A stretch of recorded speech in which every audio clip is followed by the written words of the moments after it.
మొత్తం అంతు చేసేదాకా మిమ్మల్ని వదిలిపెట్టే ప్రసక్తి లేదు.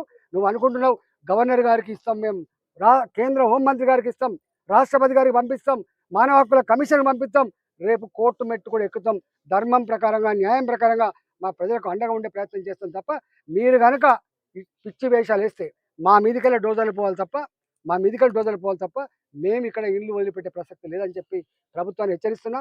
పొన్నం ప్రభాకర్ గారు, మీరు మాట్లాడే మాటలు మరొకసారి ఆలోచించుకోండి. నీకు దమ్ముంటే రా నాతో పాటుగా.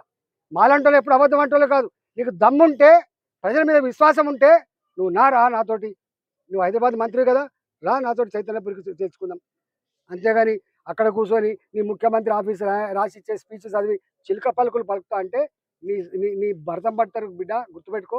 అందుకనే మీరు ప్రజలారా, మీరు భయపడకండి అని చెప్పి మీకు విజ్ఞప్తి చేస్తాను. నేను ఇక్కడ ఎంపీని, మొన్ననే నాకు నిండు మనసుతో ఆశ్రయించినటువంటి వాళ్ళు కాళ్ళకు ముళ్ళుడితే పనితో పిక్తా అని చెప్పి నేను మాటిచ్చిన.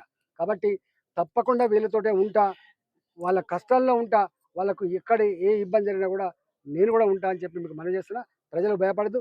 తెలంగాణ ప్రజలారా, మీకు వినమ్రంగా ఒక విజ్ఞప్తి చేస్తున్నా. ఈ హైడ్రా పేరిట చేసే డ్రామా కూల్చివేతలు ఇక్కడ కన్నీళ్లు తెప్పిస్తున్నాయి.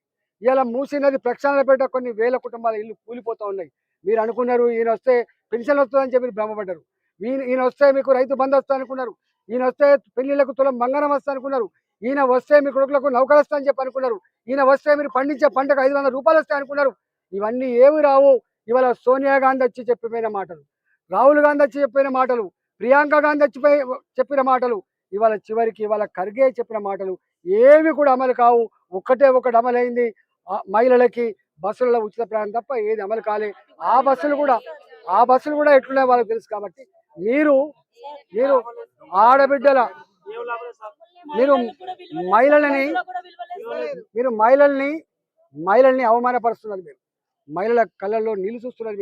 మీకు ఇది న్యాయం కాదు, ధర్మత కాదు. ఇలా మీ ప్రభుత్వం మాకు గుర్తొస్తుంది.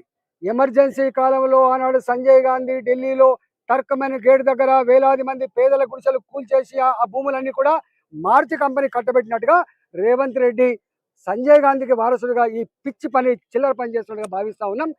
మేధావులారా, ప్రజలారా, ఇవాళ ఎవరైతే ఆయన రావాలని కోరుకున్నారో ఒకసారి మా చైతన్యపురికి రండి, మా కొత్తపేటకు రండి, మా ప్రజల ఆక్రందనలు వినమని చెప్పి నేను కోరుతా ఉన్నా.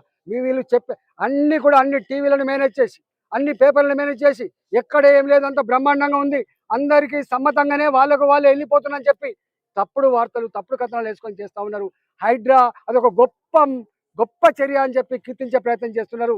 కానీ ఒక బ్రోకర్ లాగా ఈయన సీఎం కాదు, ఒక బ్రోకర్, ఒక జోకర్ లాగా ఇవాళ ప్రజల పాలిట యముల్లాగా ప్రవర్తిస్తుంది తప్ప ఆయనకు మానవత్వం ఉన్నట్టుగా మాత్రం భావిస్తలేదు. అనేక మంది ముఖ్యమంత్రులను చూసినాం, అనేక ప్రభుత్వాలను చూసినాం, కానీ గింత చిల్లర, గింత సైకో, గింత సాడిస్ట్ ముఖ్యమంత్రిని మాత్రం మొట్టమొదటిసారి చూస్తున్నాం.